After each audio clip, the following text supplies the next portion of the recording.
ஒரு இடத்துல பெர்மிஷன் கொடுக்கல, ஆனால் மண் தாராளமாக அகப்பட்டிருக்கிறது. இது 2022ஆம் ஆண்டு பரதரவிழான் குளம் மண் அள்ளப்பட்டு அது முக்கிய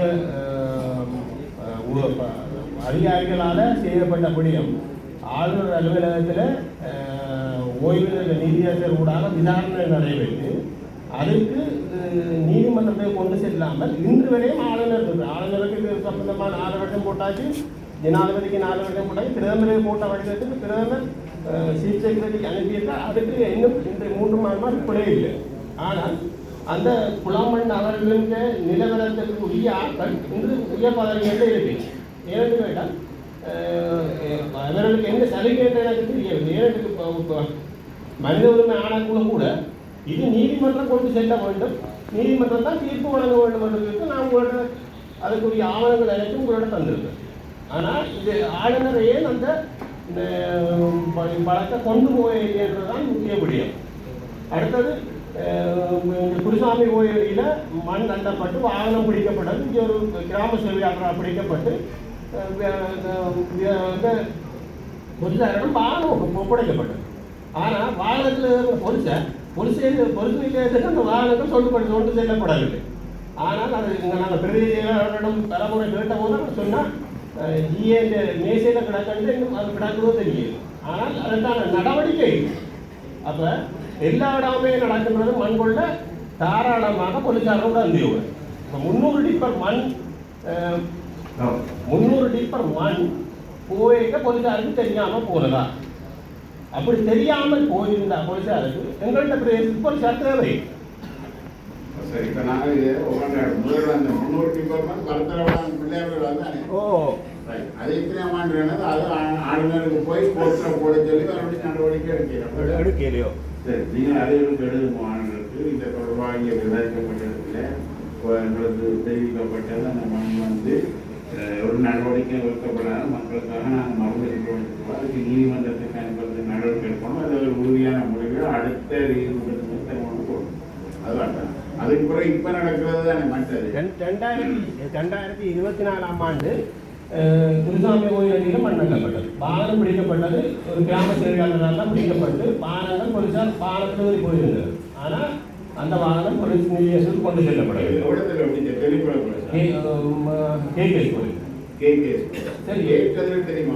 சரி, 12ஆம் தேதி உங்கள் கிராம சேவையாளர் எஞ்சி போட்டுருக்காரு, பிரிய சபையின் ஓய்வு எஞ்சி போட்டுருக்காரு. தெளிப்பட போலீஸ் கேகேஎஸ் போலீஸ்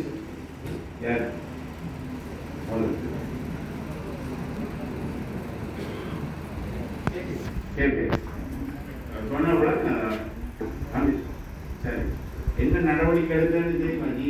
ஜிஎஸ் கொண்டாந்து ஜிஎஸ் வந்து வெஹிக்கிளையும் பிடிச்சு கொண்டாந்து போலீஸார் அந்த வெஹிக்கிள் போலீஸ் ஸ்டேஷனுக்கு போயில வரைக்கும் கொண்டு போய் அப்படி நடந்தது. அப்படிதான்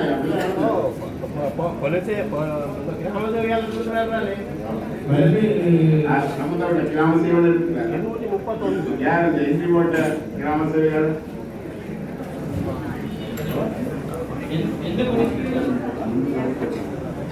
சொன்னா நாங்கள் நடந்தேன். நீங்களா என்ட்ரி போட்டது போலீஸ்காரங்க நின்று பிடிக்கவையா?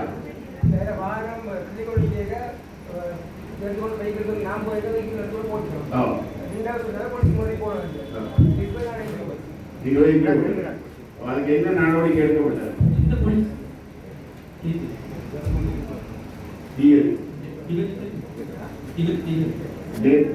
5ஆம் மாதம் 12ஆம் தேதி 5/12/24 நாங்களும் தெரியாத நடவடிக்கை இல்லை.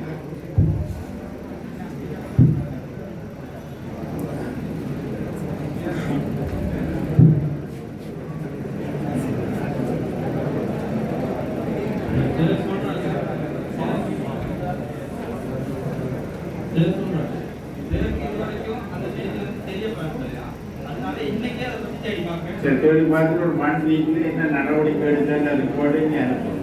சரியா? அதோட அடுத்தது வந்து இந்த எங்களோட பரிணாமம்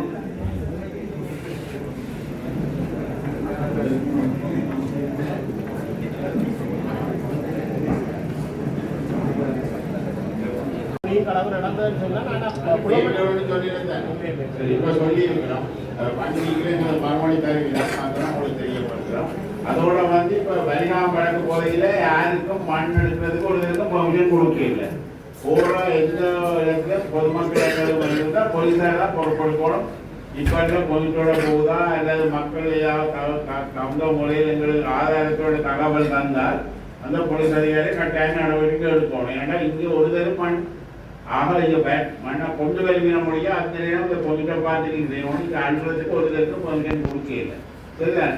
அப்படின்னு பிடிச்சா அது போலீஸ்கார் நீங்கள் உங்களெல்லாம் அதை நாங்கள் வேறு படிக்கல தானே போலீஸ்காரர் தான் அதுக்குரிய பொறுப்பு. மண் எங்கேயாவது இங்கே இருந்து எடுக்கப்பட்ட அடுத்தவங்க கூட்டத்தில் ஏதாவது சொன்னால் நீங்கள் வந்து ரோந்து போயிட்டு எங்கேயாவது மண் போயிட்டு எங்கே எடுத்ததுலேயும் அறியணும் பார்க்கணும். அதே நேரத்தில் டிஎஸ் எங்களுக்கு சொல்லணும். எங்கேயாவது இடத்துல மண் எங்கேயாவது ஆளப்பட்டால் உடனடியாக டிஎஸ்க்கு அறிவிக்கணும். டிஎஸ்க்கு சம்மந்தப்பட்ட போலீஸுக்கு அறிவிக்கணும். சரிதான்? அடுத்தவரை இப்படி அந்த குற்றச்சாட்டு வரை அதை செய்யலாம்.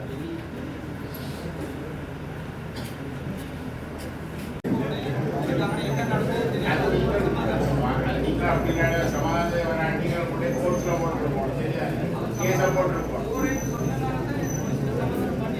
தம்பி பரவாயில்ல, எனக்கு அடுத்த முறை படிக்கிற சமாதானத்துக்கு போயிட்டு கடையில் பண்ணிட்டு சரியா? பால் பாவிச்சதே கூட தானே அதை கோர்ட்ஸில் கொண்டு போயிருக்கத்தானே. சமாதானம் என்ன சமாதானம்? பாலை கொண்டு திரிகிறது பொலிச்சாரம் தான் இல்லாம பண்ணா இல்லை. சரி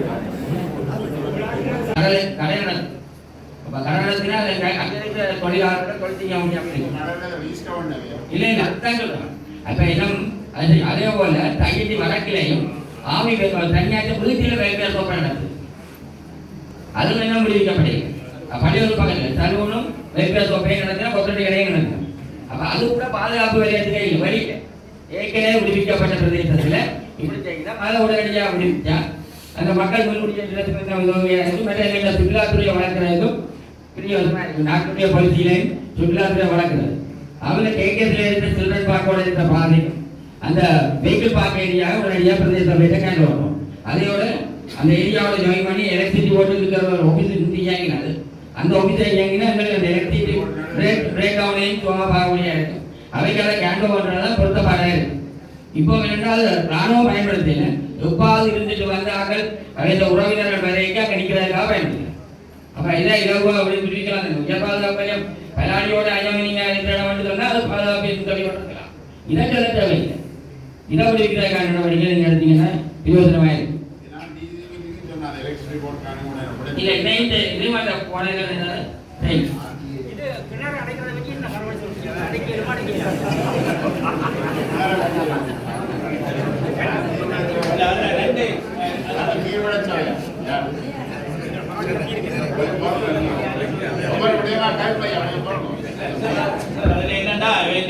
ஏரியாவில் கிணறு வந்து கிணத்துக்குள்ள அடிச்சிருக்கு.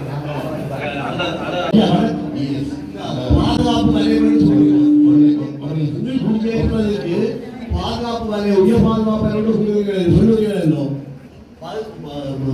போர் முடிந்து 14 வருஷம் முடிஞ்சு. அப்ப கேம்பை சுற்றி 4 பக்கம் விட்டாச்சு, பாதையெல்லாம் விட்டாச்சு. விட்டால் அங்க இருக்கிற மக்களுக்கிட்ட குடியேறினா தான் உங்களுக்கு பாதுகாப்பு இல்லையா? ஒரு கேள்வி வந்து நாங்கள் கேட்கிறோம். நாங்கள் எங்களோட சொந்தக்காரர் சொந்த இடத்தில இருக்காமல் சொந்த நாட்டில சொந்த இடத்தில் அகதியா வாழ்வது இந்த அரசாங்கத்துக்கு வருத்தம் இல்லையா கேட்கிறோம். நாங்கள் இப்ப நீங்கள் அரசியல் மாகாண சபை அதிகாரிகள் எல்லாம் வந்து சட்ட ரீதியான பிரச்சனை அதை கைவிடலாம். ஆனால் இனியும் 18ஆம் ஆண்டுக்கு பிறகு ராணுவத்துக்கு தேவையான காணிகளை பார்ப்போம் தான் ஒரு கூட்டத்திலே சொல்லுறீங்க. ஆனால் ஒரு முடிவு இல்லை. ஆனால் நாங்கள் என்ன செய்யணும் என்றால் வேறு ஒரு ஊர்ல இருந்து சரியா கஷ்டப்படுறோம். பெரிய போதவசத்துக்கு இளைஞர்கள் உள்ளாகிறாங்க, அவங்களாக வேலை பண்றாங்க. இப்படி நீங்கள் எங்கென்ன குடியேற்றத்தை தவிர்த்து கொண்டு வந்தால் முக்கியமாக மயிலிட்டியில கடற்கரை தொழில் முக்கியமாக 3 வருமானத்தை கொடுத்த பிரதேசம். இப்ப அங்க மக்கள் வேறு இடத்துல இருக்கிறார்கள். அங்க தொழில் செய்வது கஷ்டம். அடுத்தது விவசாயம் செய்யறதுக்கு அவைய ராணுவம் செய்யற விவசாயம் காய்கறி நாங்கள் வாங்கி சாப்பிட வேண்டிய கஷ்டம் இருக்கு. அது பாதுகாப்பு வேலையமா. அப்ப எங்கட காணியை விடுவதற்கு உங்களுக்கு என்ன கிடைத்தது? மற்றது மக்கள் குடியிருந்தா தான் பாதுகாப்புக்கு பண்றோம்.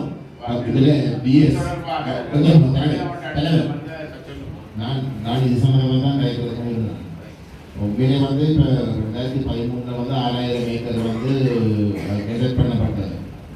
உயிர் பாதுகாப்பு நிலையம் வந்து இராணுவம் சுயரிக்குது.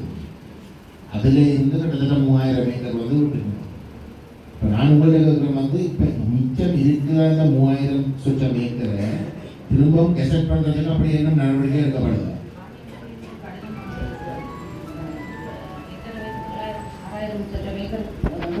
பண்ணப்பட்டதுதானே.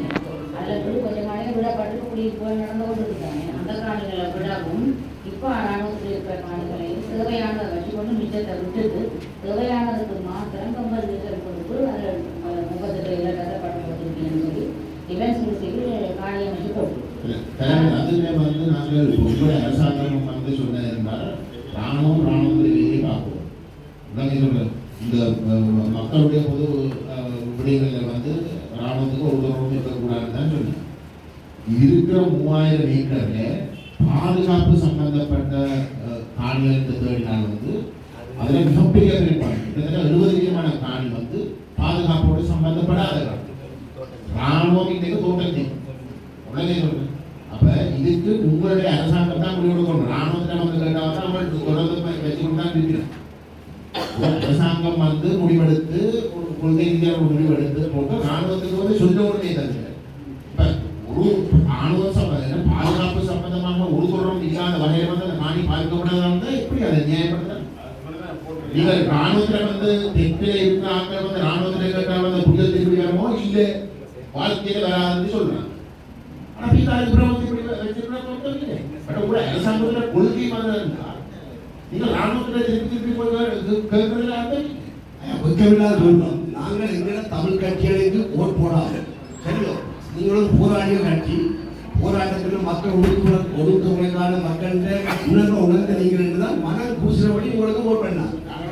இல்ல ஓட் பண்ணாங்க. ஆனால் நீங்கள் அரசியல் ரீதியில் பேசுற சாதாரண ஒரு தொழிலாளி சாதாரண ஒரு குடிமகனுடைய காணி இருப்பேன் நீங்க அப்படியே இல்லையா? அது உங்களை கண்ணால் வந்து பாருங்க. நீங்களே பாருங்க வெறும் பற்றி அதான் கிடைக்குது. சரி, அப்ப அதுக்கு அப்ப என்ன எங்களுக்கு எங்க மனதை தோன்றுதுன்னு சொன்னால் எங்களை தலைமுறை அப்படிங்கால் இதை கேட்கறதுக்கு அடுத்த தலைமுறைக்கு எந்த இடப்பட்டு தெரியாது. ஆகவே அதுக்கு பிற்பாடு ராணுவத்தின் குடும்பங்களை குடியிருக்கிற உங்களோட நோக்கமா இருக்குமா என்ற கேள்வி எங்களுக்கு தோணுது. அது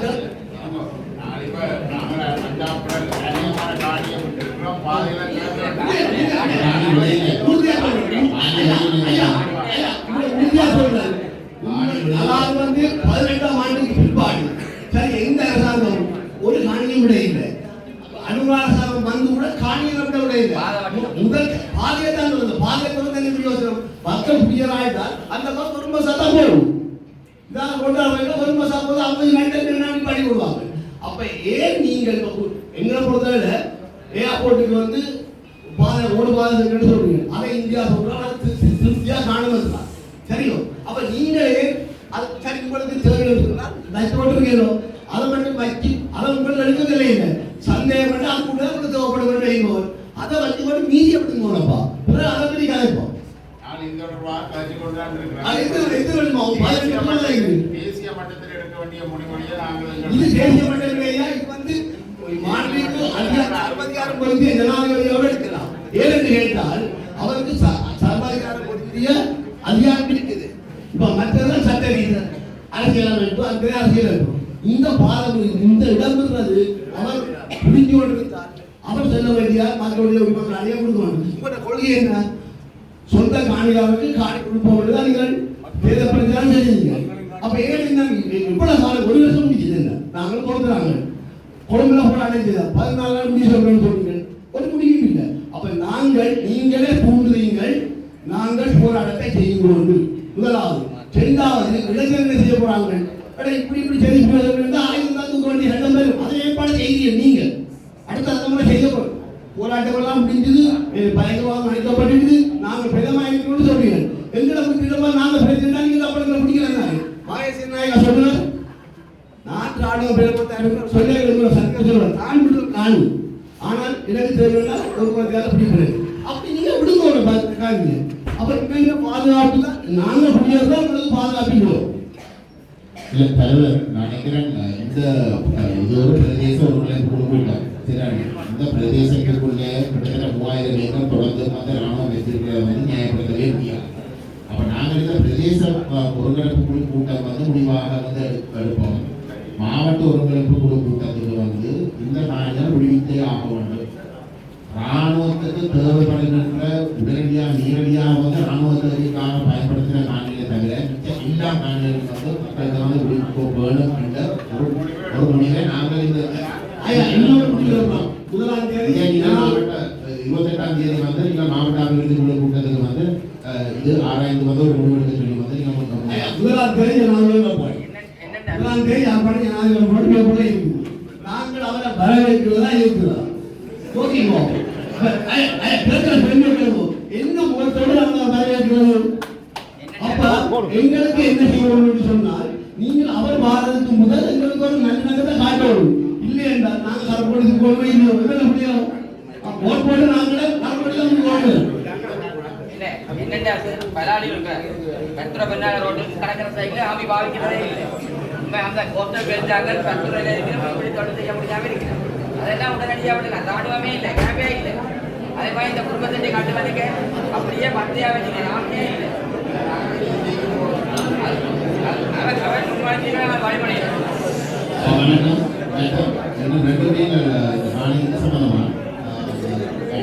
வந்து கையெட்டி விமானவிடயம் கையெட்டி விமானவிடயத்தில் வந்து பல தலைவர்கள் வந்து நாங்கள் சொல்லியிருக்கிறோம். கையெட்டி விமான சம்பந்தப்பட்ட பிரச்சனை வந்து ஒரு சட்ட பிரச்சனை வந்து சட்டவிரோதமாக கட்டப்பட்டது.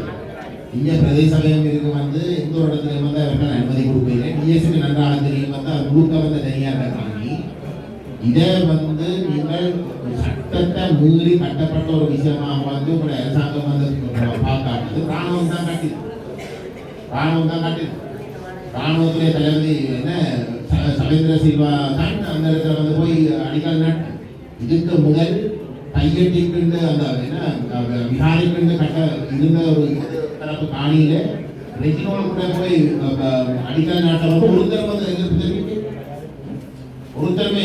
தெரிவிக்கு அப்ப உரிய இடத்துல வந்து கட்டத்தை விட்டு போட்டு 6 ஏக்கர் தாங்கள் விரும்பினபடி வந்து கட்டலாம் என்று நினைத்து போட்டு பிடிச்ச இடத்துல தான் இது சட்டவிரோதம் என்று நாங்கள் சொல்றோம். அப்ப எங்களை பொறுத்தவரை வந்து உங்களோட அரசாங்கத்துக்கு இங்க வேறு ஒரு தொல்பொருள் சம்பந்தப்பட்ட ஒரு முக்கியத்துவம் அங்கே இல்லை. வரலாற்று சம்பந்தமான இதுதான் அந்த இடம் என்று இந்த இடத்துல வந்து ஆவணப்படுது. நீங்களை முடிவெடுக்கலாம். நீங்கள் பின்போடுவதுதான் தேவையில்லாத பிரச்சனை தெற்கில இருந்து வந்து அலடமாக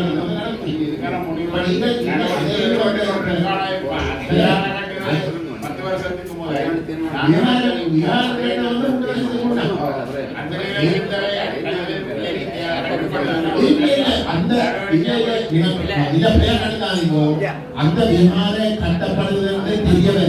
ஒரு அடிக்கல் நட்டப்பட்ட உடனேயே இந்த பிராந்திய ஒருங்கிணைப்பு கூட்டத்தில் வந்து முன்னாள் பாராளுமன்ற செல்வராஜ கஜேந்திரன் கலந்து கொண்டு இதை எழுப்பி இங்க ஒரு தீர்மானம் எடுக்கப்பட்டது. அங்கேயே ராமநாதன் தான் தலைவராயிருந்தது. இங்க ஒரு தீர்மானம் எடுக்கப்பட்டது வந்து இது மாவட்ட ஒருங்கிணைப்பு குழு கூட்டத்தில் வந்து நாங்கள் முன்மொழிக்கிறாங்க. இது உடனடியாக நிப்பாட்டப்பட வேண்டும். மாவட்ட ஒருங்கிணைப்பு குழு கூட்டத்துக்கு வந்து அது கொண்டு போது மாவட்ட ஒருங்கிணைப்பு குழு கூட்டத்தில் வந்து உடனடியாக நிப்பாட்ட வேண்டும். அது அது அடிக்கல் நட்டி ஒரு 2 கிழமைக்குள்ளே இந்த பிராந்திய ஒருங்கிணைப்பு குழு கூட்டத்தில் வேற மாவட்ட ஒருங்கிணைப்பு குழு கூட்டத்தில் வந்து தலைவர் இருந்தவர் வந்து மாவட்ட ஒருங்கிணைப்பு கூட்டத்தில் வந்து 7 மணி தான் முடிவெடுக்கப்படும். கட்டப்படக்கூடாது. அதுக்கு பிறகு வந்து ராணுவ அதிகாரிகள் குழு பேரும் வந்து உங்களுக்கு மாவட்ட ஒருங்கிணைப்பு கூட்டத்துக்கு வந்திருக்கிறாங்க. 7ஆம் மாதம் 2ஆம் தேதி ஒரு கேபினெட் டிசிஷன் வந்து போட்டிருக்கணும். இந்த பிரச்சனை சால்வ் பண்றாங்க. அந்த சால்வ் பண்றதுக்கான டிசிஷன் போட்டா அனுப்பப்பட்டிருக்கு. இப்போ எங்களுக்கு அதோட கொப்பியை அனுப்பியிருக்கணும். இப்போ என்னென்ன 7ஆம் மாதம் 2ஆம் தேதி ஒரு மாதத்தை கடந்துட்டு இப்போ அதை விரைவுபடுத்துவோம். அந்த விரைவுபடுத்தி அந்த மக்கள்கிட்ட காணி கொடுக்கணும். அந்த டீச்சர் உங்களுக்கு அனுப்பிட்டுருந்தேன் 7ஆம் மாதம் 2ஆம் தேதி கேபினட் டீச்சர் வந்து அனுப்பப்படுது. அப்போ அதை விரைவுபடுத்தி அந்த மக்கள்கிட்ட காணியை கையளிக்கணும். அதையும் நான் முன்மொழிக்கிறேன். ஒரு தீர்மானமாக இந்த பிரதேச ஒருங்கிணைப்பு குழு கூட்டம் முதல்வனதாக வந்து எடுத்ததாக தையட்டி சட்டவிரோதமாக கட்டப்பட்ட விஹாரைக்குரிய காணிகள் அனைத்துமே வந்து மக்கள்கிட்ட திரும்ப கொடுக்கணும் என்ற முடிவு இங்கே எடுக்கப்பட்டது. அது மாவட்ட ஒருங்கிணைப்பு குழு கூட்டத்தில் வந்து கதைச்சு முடிவெடுக்கணும் என்று நீங்கள் முன்மொழி.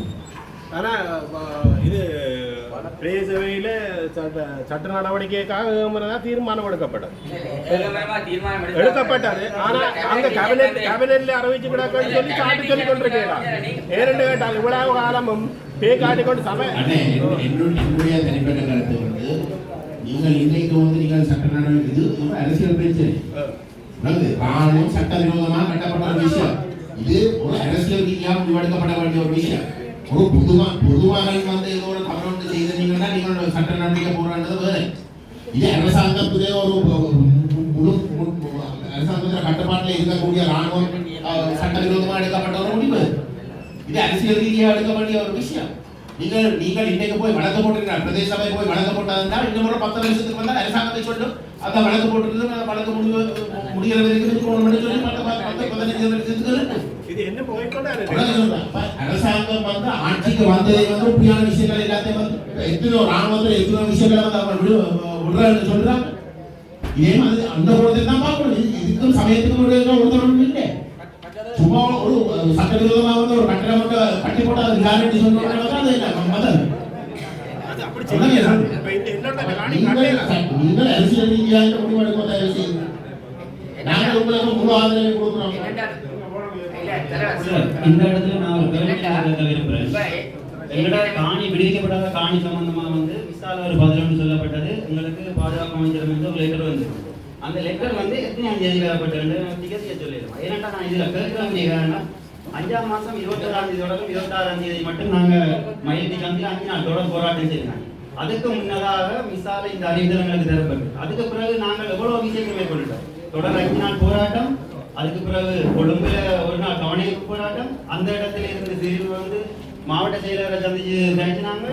இவ்வளவு காலம் நடந்து கிட்டத்தட்ட 2 மாசத்துக்கு மேலே ஆயிடும். அதுக்கு பிறகு மிஸ் வந்து இப்படி ஒரு பதில் சொல்றாங்கன்ட்டு அதுகிட்ட கேள்வி என்னது ஜனாதிபதி செயலகத்தில் இருந்து 2 கிழமைக்கு எங்களுக்கு பதில் அனுப்புறேன்னு சொன்னாங்க. இன்னைக்கு 3 கிழமைக்கு மேலே ஆயிட்டு நாங்க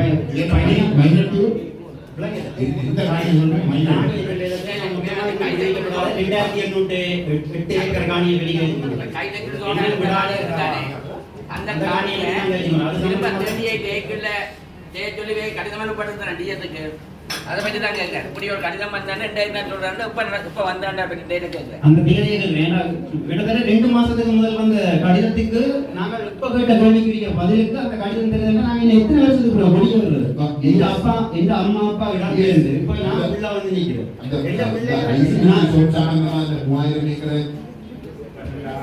அந்த ஐசிடி ஜோன் சம்பந்தமா 3000 ஏக்கரை தமிழ்ல மெட்டலுக்கு வந்து ரிசல்ட் பண்றதுக்கு நடவடிக்கை சொல்றீங்க.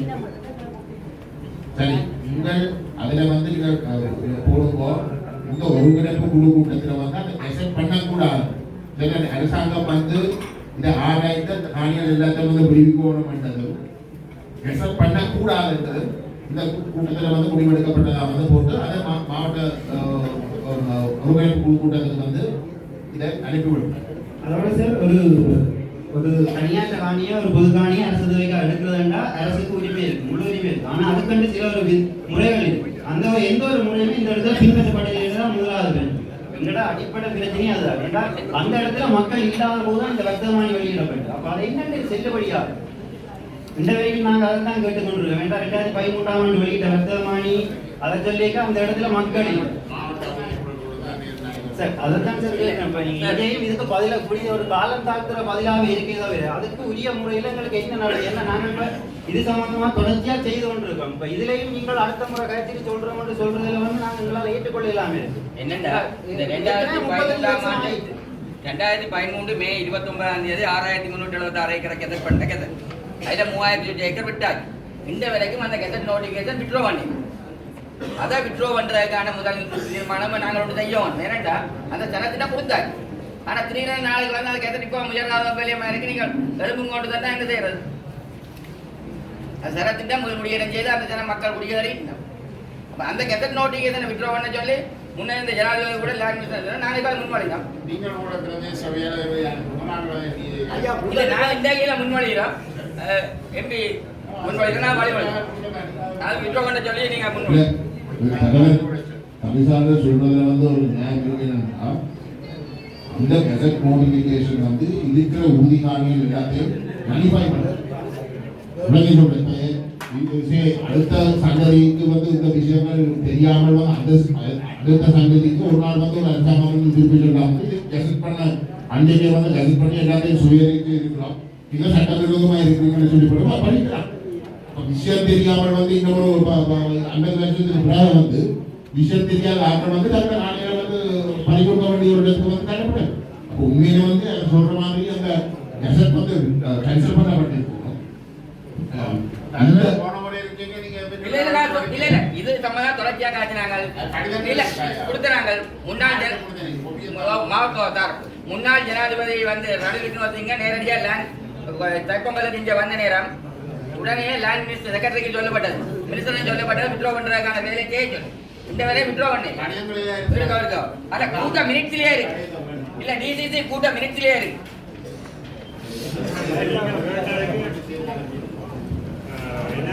உயர்குடியேற சங்கத்தால பலமுறை 2022 நாங்கள் இதை தாங்க சொல்லிருக்கோம். 2022 வரைக்கும் கூட எத்தனை ஆளுநர்கள் கூட வாயில் எடுத்து பாருங்க. எல்லா சகல அரசியல் அதிகாரிகள் அரசியல்வாதிகள் எல்லாருக்கும் வருது. எல்லாருக்கும்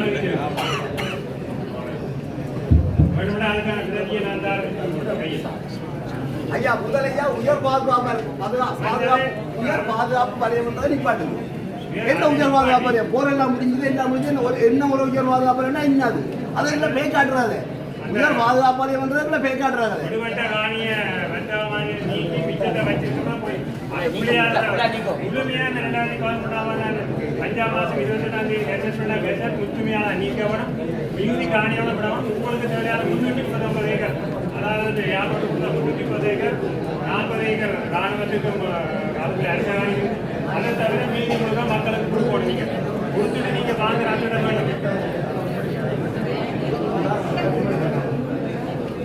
முழுமையான ரத்தவாணியை நீக்கி போட்டு மக்களுக்கு ராணியம் கொடுக்கப்பட வேண்டும்.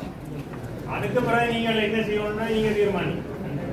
வழக்கு போட்டிருக்கின்ற வழக்குன்றது போய் இப்ப 2013ஆம் ஆண்டு போன வழக்கு இப்போ நீர்வேலை இருக்கு. என்ன நடக்குது? மக்களுக்கு என்ன தீர்மானம் எடுத்து கொடுத்துருக்கு? ஒன்றுமில்லை.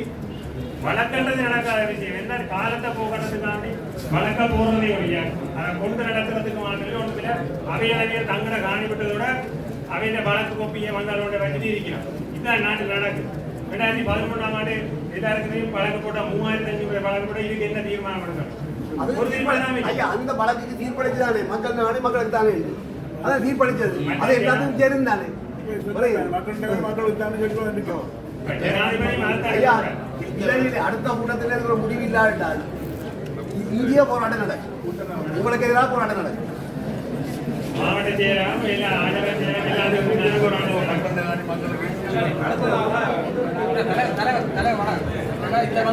தீர்மானத்தினை பதில்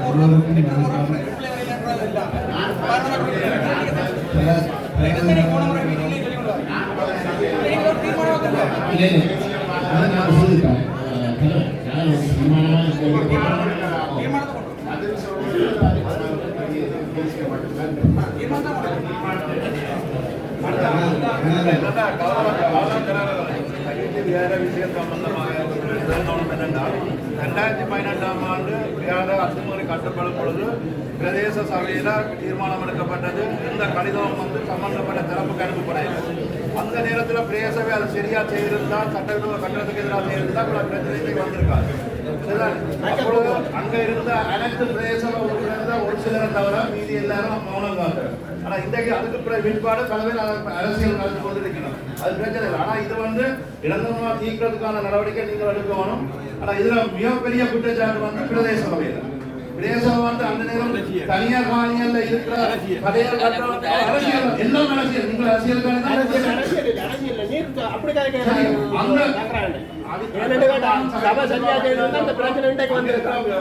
புகைப்படத்துல இருந்து சகலம் கொண்டு வந்து நான் ஊடகங்களுக்கும் தெரியப்படுத்தினால் சபையிலும் எடுத்தேன். அந்த தீர்மானம் ராணுவத்துக்கு எதிராகவோ அல்லது ராணுவம் மீறுகின்ற சட்ட நடவடிக்கைகளுக்கு எதிராக எடுக்கப்பட்ட தீர்மானங்கள் அனைத்தும் வந்து உரிய தரப்புகளுக்கு அனுப்பப்படவில்லை. அதன் பிற்பாடு ஆட்சி மாற்றங்கள் வந்த பிறகு இப்ப திருப்பி சபையில வந்து இது சம்பந்தமாக நான் கொடுத்த கடிதங்களோ எந்த தீர்மானங்களும் இப்ப இல்லை. ஜனாதிபதிக்கு அனுப்பப்பட்டு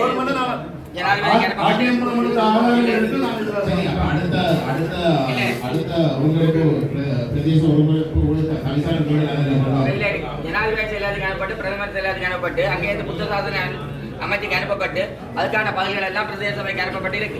2018ஆம் ஆண்டு நடந்தது எத்தனையாம் ஆண்டு அனுப்பப்பட்டது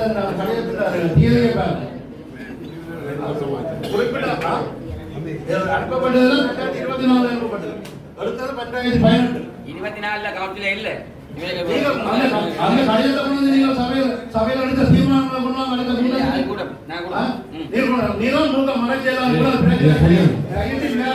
முக்கிய காரணமே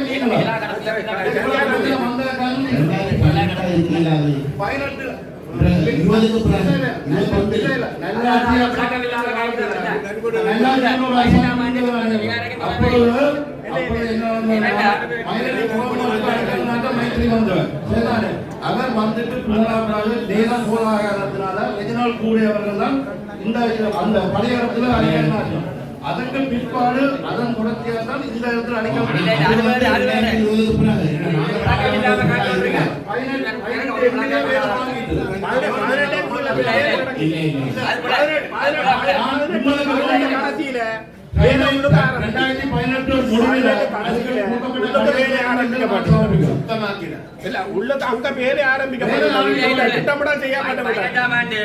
நடந்தது நீங்க சொன்ன மாதிரி அவங்க சொந்த காணியில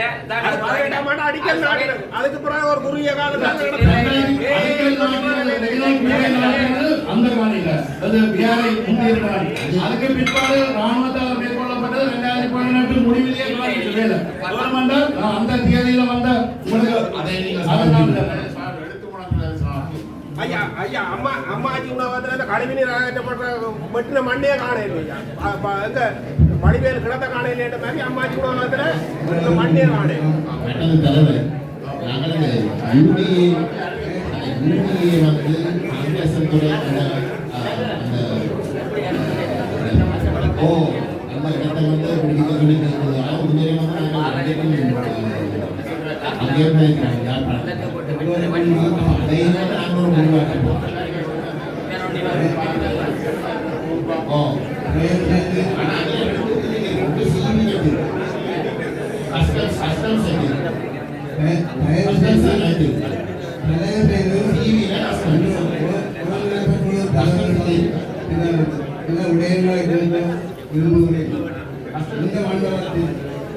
இந்த மண்டபத்தில் முதலாவது ஒருங்கிணைப்பு ஆங்கிலங்கள் அபிவிருத்தி சங்கம் மூலம் ஜனாதிபதிக்கு எழுதி பதில் தராத பிரதிகள் தரும்படி நீங்கள் கேட்டு நாங்கள் இங்கே கையெழுத்தலாம். அது சம்பந்தமாக இதுவரையில் ஆரோக்கிய மாதா கோவில் தோட்டத்தில் ஆரோக்கிய மாதா கோவிலில் வந்து கட்சி பாராளுமன்ற தேர்தலுக்கு முன்னா அமைச்சர் வந்த இடத்துல ஒரு விஷயம் வேறு சொன்னேன். நீங்கள் அந்த இடத்துக்கு வந்திருந்தா தெரிஞ்சிருக்கு. நான் இந்த கூட்டத்துக்கு வர விருப்பம் இல்லை, ஏனென்றா இதுக்கு தான் வர வேண்டிய ஒரு தேவை இல்லை. ஏன்னா தாங்கள் ஆட்சிக்கு வந்தால் முதலாவது மக்கள் முழுக்காணியும் விடுறதா நோக்கம், அதெல்லாம் இங்கே வரையில. இன்றைக்கு அவர் சொன்ன வாக்குக்கும் இப்போ நடந்திருக்கிற விஷயத்துக்கும் எந்த ஒரு இதுவுமே இல்லை. எனக்கு அது வடிவாயாக இருக்குது. நான் இன்றைக்கும் எனக்கு அதாவது தேசிய மக்கள் சக்தியை பற்றி எனக்கு ஒன்றுமே தெரியும். ஆனால் இந்த வீட்டில் இருக்கிற அவ்வளோ பேரையும் கூட்டிக் கொண்டு போய் பாராளுமன்ற எலெக்ஷனுக்கு ஓட் போட்டேன்னா தேசிய மக்கள் சக்தி யார் எவரை கண்டு ஓட்ட முடியாது. 3 நம்பர் நீங்கள் இளங்கூர் அண்ணாவை பிரதான வேட்பாளராக சொன்னது. நாங்கள் போட்டக்கூடிய காரணம் வந்து எங்களோட இடம் விடணும். அதில் வந்து பாதை மட்டும்தான், அதாவது பலாலி சந்திக்கும் மயிலடி சந்திக்கும் இடையில இருக்கிறதுல விடப்பட்ட ஒரே ஒரு பகுதி அந்த பாதை மட்டும்தான். இந்தியாவில் மற்ற இடங்கள் விடுபடுது. அதை நான் குறை சொல்லியில விட்டதை பிள்ளைன்னு சொல்லு.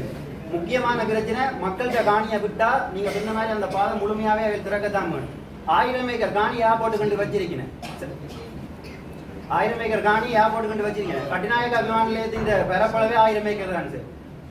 விமான நிலையத்தை சொல்லி பிரச்சனைன்னு சொல்லி இதை வச்சுக்கிங்க, ராணுவத்தை சொல்லி பிரச்சனை. எங்களோட மக்கள் இது வரைக்கும் 15க்கு மேற்பட்ட கோயில் அந்த பிரதேசத்துக்கு இருக்கு. அதாவது ஐயா சொன்ன மாதிரி டச் ரோட்டுக்கு மேற்பட்ட பகுதியில் இந்த வரைக்கும் அதுக்குள்ள என்ன ஒரு கட்டிடம் இருக்கு. ஆக கமாண்ட பங்களாண்டு, ஃபயரிங் ஏரியா உண்டு, ஆர்மியோட வெல்ஃபேர், அதாவது மேரி சந்தியில் இருக்க அந்த கேம்ப், அதை தவிர வேறு என்ன அந்த இடத்துல இருக்கு. அதுக்குள்ள 3 டிஎஸ்சிஸ் இருக்கு. எத்தனை குடும்பம் இருந்து அந்த தனியாக இருக்கிற அந்த கமாண்ட பங்களாக மட்டும் 225 குடும்பம் இருக்குது. இப்போ விட்டாலும் முடியும், எந்த காணியும் அதுதான் இருக்கு.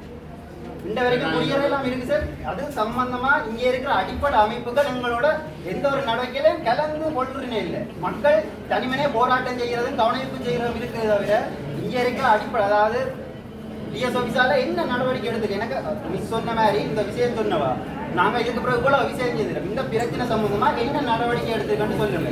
அடுத்த கூட்டத்துல திருப்பி நாங்க இதே பிரச்சனையை வந்து கதைக்கத்தான் போறோம். திருப்பி நீங்க அடுத்த கூட்டத்தை தான் சொல்ல போறீங்க. அதான் எல்லா இடத்துலயும் அதான் நடக்குது. ஜனாதிபதி செயலகத்திலேயே சொல்ற ஒரு விஷயம் இதுதான். நாங்க என்ன கேட்கிறோம்னா அடிப்படையா வந்து இங்க இருக்கிறார்கள் மக்கள்கிட்ட பிரச்சனை, மக்களுக்கு பிரதியா இருக்கிறது வந்து அரசு அதிகாரிகள். அடுத்தது எங்களால் தெரிவு செய்யப்பட்ட ஒரு உறுப்பினர்.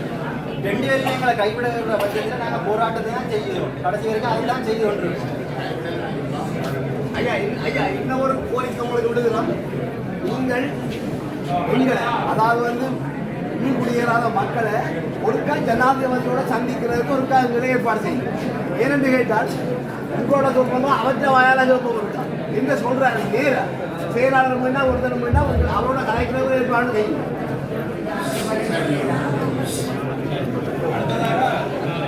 அதிகாரம் இல்லை, ஆளுநருக்கு கூடிய அந்த அதிகாரம் இல்லை. உண்மையான விஷயம் அது. ஆளுநர்கிட்ட போனாலும் அதே ஐயா அவரையும் சப்போர்ட் ஐயா அவரையும் சப்போர்ட் ஆளுநரால கூடி செய்யலாது. ஏன்னா ஜனாதிபதி இங்க வாராருன்னு சொல்றீங்க. அதுல வந்து இந்த காணி சம்பந்தமான பிரச்சனை கதைக்கிறதுக்கு எங்களுக்கு ஒரு குறிப்பிட்ட நேரம் ஒதுக்கி தரையிலுமா உங்களால அதை ஏண்டான செய்யலுமா. அதாவது மக்கள் பிரதிநிதிகள் அதனோட நேர கலந்தாலும் செய்யல காணி சம்பந்தமா, இதாவது இந்த கெசட் பண்ணப்பட்ட காணி சம்பந்தமாகவும் மிச்சம் இருக்கிற இடம் பிரச்சனை சம்பந்தமாக கதைக்கிறது உங்களால அது சம்பந்தமா ஒரு ஏற்பாடு செய்யணும். அதாவது செய்வது எல்லாத்தையும் பதவியை நீக்கும். அந்த அரசாங்கத்தில் இருக்கிற ஒரு நீங்க கட்டாயமாக செய்கிறீர்கள். உங்களால முடிய அதிகாரம் இல்லை. நாங்கள் எந்த அதிகாரம் இல்லை அந்த கலைக்கிறோம்னு சொல்றோம். அதாவது செய்யலாம் மரியாதை காட்டி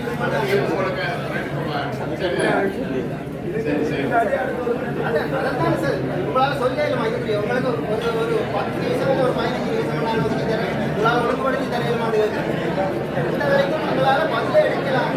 ஜனாதிபதி இங்கிருந்து நாங்கள் அங்கே போய் போராட்டம் செய்து ஜனாதிபதியை சந்திக்க இல்லை. ஜனாதிபதி செயலாளர்கிட்ட போய் கடிதம் கொடுத்துட்டு வந்தேன். நேரத்தை ஒரு லெட்டரும் தங்களுக்கு வரையிலேட்டு ஒரு முறைப்பாட்டையும் ஜனாதிபதி செயலகத்தில் முன்வச்சு அதை நீங்கள் ஏற்றுக்கொள்றீங்களா? இந்த அமைப்புகள் அதாவது மாவட்ட செயலகம், டெல்லிக்குள்ள டிஎஸ் அவை நீங்கள் அந்த இடத்துல நான் கேட்க விரும்புகிறேன். டெல்லிக்குள்ள டிஎஸ்ல இருந்தோ இல்லைன்னா இந்த காணி சம்பந்தமாக எந்த ஒரு லெட்டரும் தங்கள்கிட்ட இல்லைன்ற ஒரு அப்பட்டமான பொய்யா வச்சுருந்தேன். அது பொய்யா உண்மையா தெரியும். ஆக ஒரே ஒரு லெட்டர் மட்டும் இருந்தது. முன்முடிய சங்கத்தால் அனுப்பப்பட்ட ஒரே ஒரு லெட்டர். நாங்கள் ஏகப்பட்ட லெட்டர் அனுப்பினேன்.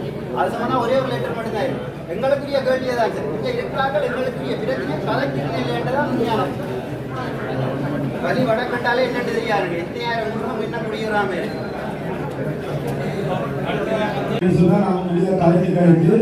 நாங்கள் கொண்டு வந்த அந்த விடயத்தை நீந்து போக செய்கிற விஷயங்கள் நடந்து கொண்டிருக்கு. ஒவ்வொரு முறையும் ஒருங்கிணைப்பு கூட்டத்தில் வந்து உங்களுடைய காணி விடுதலை சம்பந்தமாக கதைச்சிட்டு நீங்கள் காலம் தாழ்த்தி கொண்ட போது நீங்களும் சிரிச்ச முகத்தோட நீங்கள் ஒரு நடவடிக்கை எடுக்கிறதா காணீங்க. அடுத்த ஒருங்கிணைப்பு கூட்டத்தில் இதுக்கான தீர்வு நீங்கள் எடுக்கவில்லை என்று சொன்னால் இந்த இடத்துல ஒருங்கிணைப்பு கூட்டம் நடத்துறதுக்கு நாங்கள் எல்லாரும் அதை ஆட்சேபனை தெரிவித்து நடத்த விட மாட்டோம்ன்றத இதில் தெரியப்படும்.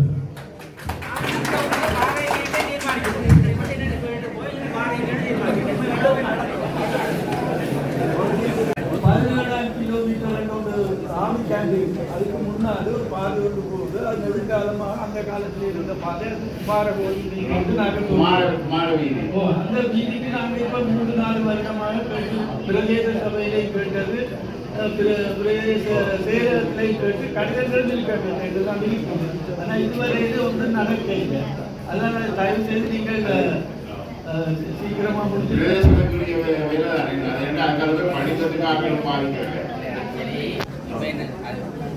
தந்திருக்கிறேன். அந்த ஒவ்வொரு காசு வந்தோட ரீசெட்டில்மெண்ட் இருக்க வரைக்கும் அதுக்கு அனுப்பிடும் எஸ்டிமேட் செய்து அனுப்பிடும் அதை வந்து அது வந்தோட பார்க்கணும் ஓ